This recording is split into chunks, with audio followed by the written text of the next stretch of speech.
Welcome everyone and welcome to this session. I'm glad you're here. Today we're building a simple authentication flow in React Native using Expo Router. The goal is straightforward. Users should be able to sign up, sign in, access a home screen, and log out. Even though this is a beginner project, it introduces real-world concepts like navigation, shared state, and protected routes. Let's begin step by step. First, open the file called _layout.tsx. This file acts as the root layout of the application. It defines the navigation structure and wraps the entire app with the auth provider. This is important because authentication state must be accessible across all screens. Without this, the login and home screens would not be able to access user data. Next, let's move to index.tsx. This file controls where the user is sent when the app starts. If a user is logged in, we redirect them to the home screen. If not, they are sent to the login screen. This ensures that navigation is always based on authentication state, not hard-coded routes. Now, let's look at the core of the system. Open authcontext.tsx. This file manages the entire authentication state of the application. It stores the user object and provides functions for sign in, sign up, and log out. This is the single source of truth for authentication. For now, this state is stored in memory. In a production app, you would persist it using secure storage. Next, let's move to the login screen.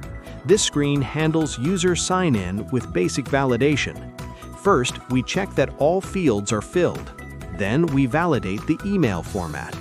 Finally, we ensure the password meets the minimum length requirement. Once validation passes, we sign the user in and redirect them to the home screen. Notice the use of replace instead of push. This prevents users from navigating back to the login screen after signing in. Now let's review the sign up screen. This screen collects user details, including name, email, and password. After validation, we store the user in authentication state and navigate them into the app. Next, let's look at styling. Open styles.ts. This file contains shared styles used across authentication screens. Separating styles from logic keeps the code clean and maintainable. Finally, let's go to the home screen. This screen is shown after authentication is successful. It reads the current user from authentication state and displays a personalized greeting. If no user exists, we immediately redirect back to login. This protects the route.